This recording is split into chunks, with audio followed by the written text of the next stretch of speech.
Hi, Bernardo. Welcome to our YouTube channel, Liveabroad, about living and working in Portugal. And you are the first expert in your domain. And we welcome you, and we like you to introduce yourself, of course. Sure. So I'm really excited to be here to share my experience and knowledge with your channel and your broadcasting channel. So I'm here to share my expertise in real estate and how the real estate market operates here in Portugal. So hopefully my insights can share some knowledge to your expats community coming to Portugal and hopefully to help them out doing the right steps. Okay. And do you mostly work with international buyers or with Portuguese clients? Mainly, I work with international buyers. I do it. I'm a team with my wife, Diana. She's mainly focused on sellers, homeowners in this case. Okay. And I mainly operate with international buyers. Of course, sometimes I work with Portuguese buyers, of course, or Portuguese sellers, but my main focus is buyers coming from abroad to Portugal. From the road. And I suppose a lot of English people, American people. The main market will be Dutch, Americans, Canadians, Brazilians, French, and some Italians time and time again. Okay. And not Belgian, like me. No. Okay. I never had a Belgian client before. Never. Okay. I can be the first, eh? Okay. Yeah, you can be the first. Yeah. Well, how would you describe the current property market in Portugal? So the market in Portugal is quite active, as you've seen on the news, and as you can see, even where you live nowadays. You live around Tomar area, right? Yeah. So you can see a lot of houses being sold. So the market is really busy right now. The main focus areas are, of course, as you understand, the coastal areas from north to south of Portugal.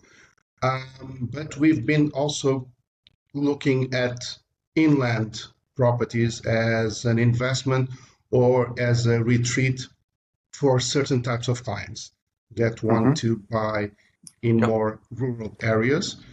They don't need that much access to services like healthcare, schools, because they don't have young kids anymore. So those kind of clients are looking to relocate inland. Yeah, I understand. Yeah. Okay. And can you say there are specific regions that are particularly popular right now? Okay. You already mentioned you.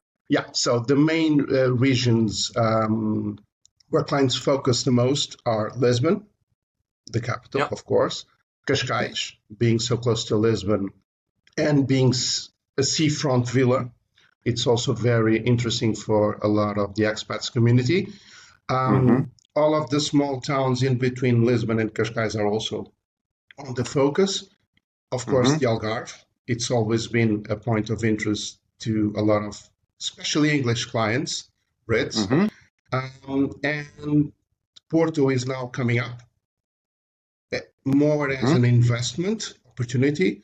And so a lot of the regions across the country will be interesting, of course, depending on the type of the client, what the client really wants. And that's basically the first step. Understand the client's needs, what they want, what they need in terms of property or the adjoint services around the area they will choose to live in. And we will go from there. But Lisbon will always be number one, being the capital and the strongest real estate market in Portugal.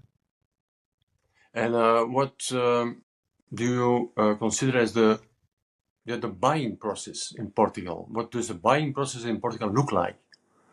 Okay, so for an expat, the buying process can be a bit tricky or troublesome. The first thing And the most important thing is to choose where you want to be in. Okay, there are a lot of trending locations, and sometimes those trending locations, as we see, for instance, on Facebook, expat groups on Facebook, those trending locations may not be the best ones for a certain type of clients. So Right. it's very important first to choose a person to work with, a real estate agent. There are several thousands on the Portuguese market, as you know, Okay. but it's very important to choose someone that you can really connect, that can really hear you and what's your wants and needs, and is willing to do the extra mile on your behalf. I've worked with several clients that bought their first property in Portugal and they never set foot here. They only came on the deed signing day and they only visited the property on that same day. The entire process was done online. Yeah. Yeah, You really it's have very to have a important to connection have. and a link with the land, and with the country itself, of course. Exactly. It's very important to choose the right person to work with you. Yeah. Okay, it's very, very important. The buying process itself, it's basically the same throughout the world. You see a property, you like the property, you place an offer, you negotiate the offer, and then once the offer is accepted, we go through with the final preparations to finalize the deed buying process. Yep. In between those parts of the looking and the negotiation, it's very important also to work with someone that can first understand if the property is really worth that amount of money, that knows the market, and a person that works with a good legal team to check if every single document on the property is correct. So we don't buy a house, and when we are buying, for instance, detached villas in places further inland, that this will happen more inland. In Alentejo, for instance, a lot of properties, the paperwork, the house is bigger than it's registered on paper. So a lot of extensions were done to the house. If those extensions are not legalized, we can come to a situation where the city hall orders the new owner to demolish, and that's a big expense. So it's very important to understand the documents we are looking at, and we accompany ourselves with an excellent legal team from our agency. They will vet every single document. They will vet every single contract being drafted to purchase the house and the deed, so our client doesn't take a wrong step, doesn't make a wrong step in buying that property. If so, we will choose a different one as a better opportunity and a safer one, of course. The client is almost always the most important thing, the buyer. So he's in safe hands. Hire a lawyer or notary, yes. You just said it, that the legal team is very, very important. To check all the documents. Okay. So, working with expats over the last few years, there are two types of clients. One that already come with a lawyer, a lawyer that is providing services for them, and some of those clients don't have a lawyer yet. If the client already has a lawyer, a pre-selected lawyer, we work with that lawyer, hopefully to get things done properly. If the client doesn't have a lawyer, we can offer our legal team services from our agency at no fees, without any costs. Okay, the agency is paid for by the seller's commission, so the buyer won't have any legal expenses attached to the process. Or if the buyer feels more at ease getting an external lawyer, we also work with a very good lawyer She's also an expat, but of course it's accredited to work here in Portugal as a lawyer. And Luciana, in this case, she will help our clients throughout the entire process. Okay. But in this case, she will charge a fee. Yeah. The notary that you talked about, Rob, the notary in Portugal is someone that finalizes the deed itself. They won't provide any legal support in the buying process. Yeah. Are you thinking about some additional costs besides the purchase price? I mean, we talked already about the lawyer, the extra service by a lawyer that has to be paid, of course. But are there other typical additional costs involved? The only additional cost, aside the price of the property, are the taxes and the deed cost.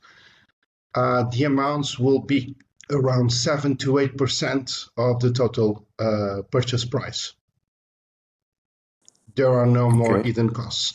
There are a few agencies or agents that also charge a fee to the buyer, to the outside buyer, but I don't work with that. I work for free until the deed signing day. Basically, that's the way I work. A fair way to do it, huh? Yeah, but there are some clients that are willing to pay a fee, a service fee, but I don't feel at ease charging that fee to a client beforehand. I prefer to establish a connection with the client and work from the ground up, and my payment comes when the client has actually purchased the house. Yeah. Okay, clear. Foreigners, can they buy property without restrictions? Are there of course. Yeah. Of course.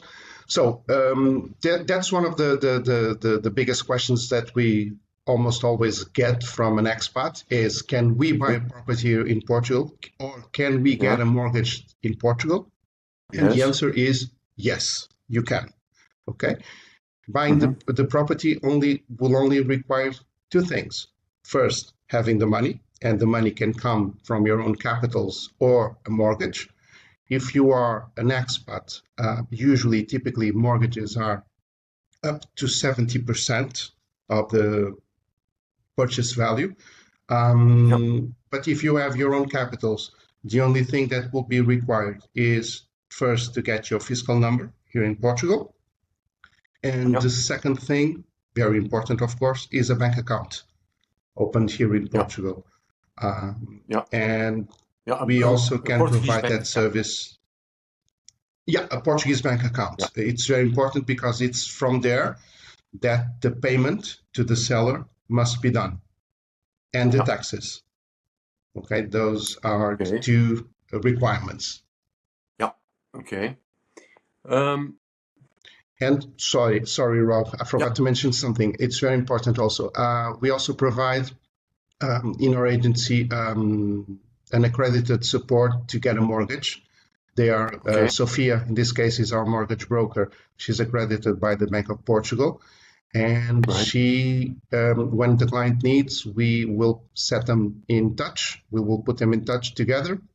And she will collect all of the financial details from the clients that our Portuguese banks will require to get the process going. And once everything is pre-approved, it's time to start looking for the perfect house for them. Yeah. And this process is free of any charges. Yeah. Okay, very important. Yeah, thanks. Yeah. Next thing that can be important, are there, let's say, typical points of attention when buying a house in Portugal? Versa buying it in Spain, for instance. Okay. But are the most important things to pay attention when The buying Portuguese a and house? the Portuguese or Spanish markets are very similar, and I will consider our process of buying a property here in Portugal very similar to, for instance, an American process of buying. Of course, a few states in the USA have different ways of working, but the majority of the states in the US work similar Hmm. to the Portuguese, and that's why Okay. Americans feel so at ease in buying in Yeah, yeah, Portugal yeah. because it's very, very similar the way we work, and our top agencies here in Portugal are all franchises of American companies, so they know Yep. them really well and they trust in us, for instance, in Century 21. But um, the most important things to look when we are buying a property is something that is kind of a cliche. It's location, location, location, location. That's Is the the most economy important. stupid? No, it's the location. Yeah, Stupid? exactly. No. Yeah, No, yeah, the location it's the most important thing, yeah, either in terms of investment, because you are making an investment, even though you are going to live on it, it's an investment that you might later on need to sell it. So it needs to be a good investment. And of course, all of the minor, some people consider them to be minor stuff, but it's the paperwork. It's very important to make sure that every single document on the house is correct, yeah, because we don't want to set our clients into troubles in the future, or yeah, to hidden fees, or to hidden costs in the future, like fines from the public entities, because yeah. the pool is not registered, or there's an annex built, attached to the house that's illegal. So it's very important to make sure that what we are seeing, it's written on the paper, on the Yeah. documents. Okay, that's very important. Yeah. Okay. Yeah. What final piece of advice would you give to someone thinking about buying property in Portugal? Okay, so first and the most important thing, um, choose where you want to be. Have a look. There are several expat groups on Facebook. There's a lot of information online. Study, have a look on everything that's written or said about the Portuguese market. And Hmm. afterwards, talk to someone that already knows the market. For instance, a fellow expat that's been through the process of buying a property here in Portugal. Yeah. Get some insights on their experience in going through this buying process, and afterwards choose someone that you can really connect to here in Portugal to Yeah. help you navigate the real estate market. A Yeah. realtor, it's very important to have a good real estate agent that focus Yeah. on you and not on himself or herself.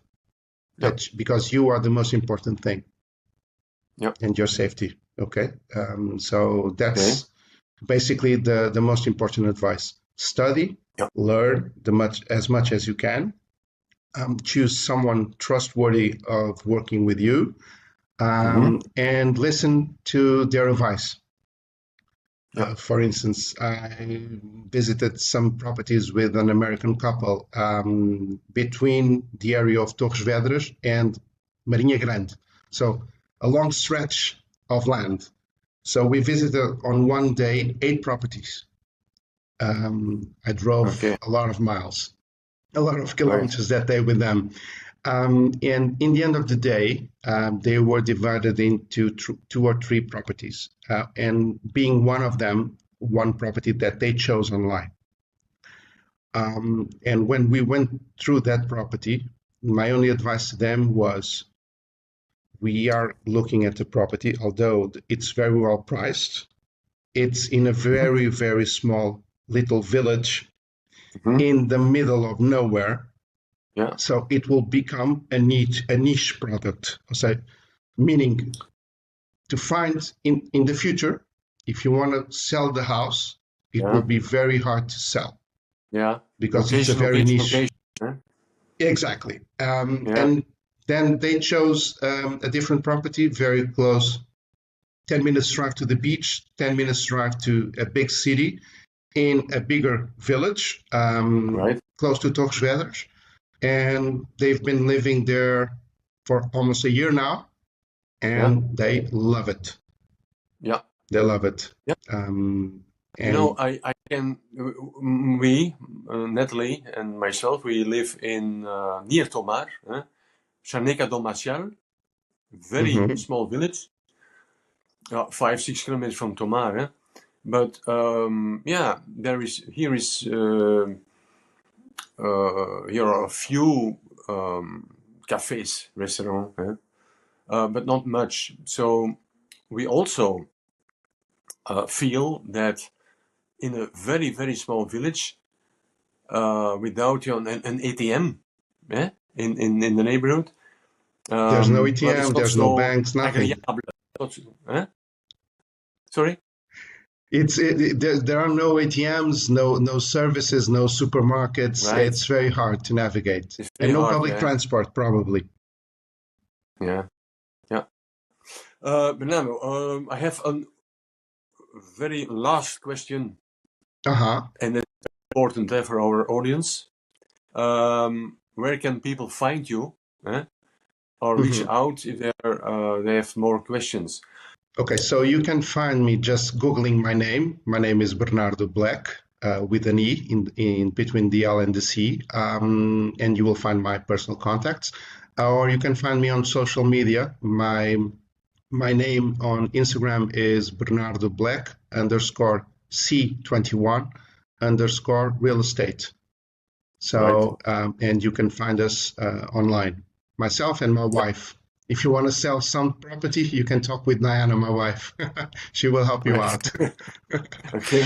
Yeah. Okay. Very important to have this separation in the buying and selling process. For instance, whenever we list a house, and some of my clients, my buyers, sometimes opt into start investing in units to later on resell, renovate and resell. And when we come to that portion of the situation, usually it will be Diana representing the selling process, the seller. Because I will be usually doing the showings to potential buyers. And that way we will separate the interests. So she will be representing the seller, I will be representing the buyer in this case, or another colleague of ours will be representing the buyer, and we will try, and I usually win, negotiating the best price for our buyers. We will have some fights over the dinner table. Of course, I can imagine. Yes. Yeah, it's very important to separate. Yeah, it's but very important. that kind of fights that's good. It keeps those kinds of fights are good. Keeps us it keeps us awake. So that's one of almost the most important advices. When looking into houses, buying a property, I see a lot of clients contacting directly the sellers, or the seller's representative. Okay, so when we come to that situation, and I've been through there, I've been through that situation, representing both the seller and the buyer.